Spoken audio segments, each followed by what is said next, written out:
Anong mahalagang aral ang dapat nating isaalang-alang sa kapistahan ng pagbibinyag ng Panginoon?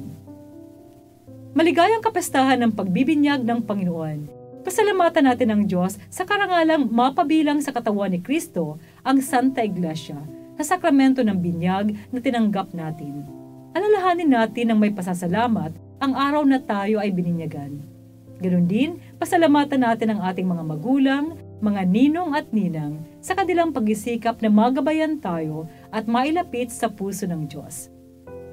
Ito po ay Sister Lines ng Daughters of St. Paul. Mautunghayan natin ang tagpo ng pagbibinyag ng Panginoong Hesus sa tubig at spirito sa ating mabuting balita.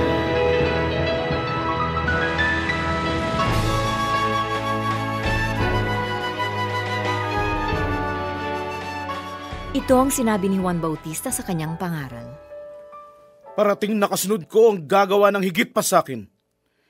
Hindi nga ako karapat-dapat yumuko para magkalag ng tali ng kanyang pangyapak. Sa tubig ko kayo bininyagan, at sa Espiritu Santo naman niya kayo bibinyagan. Nang panahong yon, dumating si Jesus mula sa Nazaret ng Galilea at bininyagan siya ni Juan sa ilog Jordan.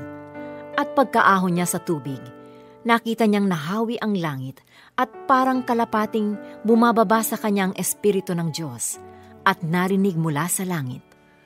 Ikaw ang aking anak, ang minamahal. Ikaw ang aking hinilang.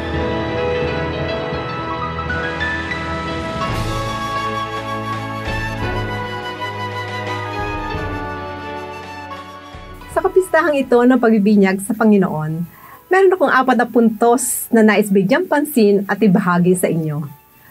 Una, ang kababaang loob ni San Juan Bautista. Inamin niya sa kanyang mga followers at sa mga nagpapabinyag sa kanya na siya ay isang sugo lamang at may darating na mas higit pa sa kanya, ang Panginoon na magbibinyag sa Espiritu Santo. Hindi niya inangkin ang spotlight. Sa halip ay itinuon niya ang spotlight kay Jesus. Pangalawang punto, ang kababaang loob ni Jesus. Hindi niya kinailangang magpabinyag kay Juan Bautista katulad ng iba dahil wala naman siyang kasalanan. Pero ginawa niya ito bilang pakikiisa sa atin.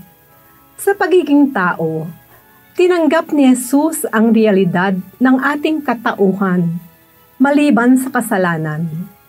Pangatlong punto, ang pagbukas ng langit at ang pagbaba ng Espiritu Santo. Ganito ang nangyayari pag binibinyagan tayo. Nawawala ang kasalanang orihinal na namana natin sa ating mga unang magulang at napupuspos tayo ng banal na Espiritu. Binibigyang diin ng ating katisismong Katoliko na sa pamamagitan ng binyag, tayo ay muling isinilang bilang mga anak ng Diyos. Tayo ay naging mga miyembro ni Kristo, isinama sa simbahan, at naging kabahagi sa kanyang misyon. Pang-4 na punto, ang sinabi ng Diyos Ama kay Jesus, "Ikaw ang aking minamahal na anak. You are my beloved." Mga kapanalig, hindi ba napakasarap pakinggan na tawagin tayong minamahal? Lahat tayo ay naghahangad na maging minamahal o beloved ng isang tao, lalo na ang Diyos. Sa oras ng ating binyag, tayo ay naging beloved ng Diyos dahil muli tayong isinilang bilang kanyang mga anak at napuno ang ating kaluluwa ng walang hanggang grasya. Kapanalig, ang pagmamahal ng Diyos sa tao ay walang hanggan. Ang lahat ng pagmamahal ay nag-uugat sa pag-ibig ng Diyos sa atin. Ang pagmamahal natin sa isa't isa ay isang pagbabahagi sa pag-ibig ng Diyos. Mga kapanalig, support Pauline's online ministry. Subscribe, like, and follow us on Facebook, YouTube, Instagram, Twitter, TikTok, Spotify, Google, and Apple Podcast. Maraming salamat po. At sa lahat na nagme-message sa amin na humihingi ng panalangin para sa iba't ibang intensyon. Asahan po ninyong kasama niyo kami sa pagdarasal na ipagkaloob ng Diyos ang inyong mga kahilingan.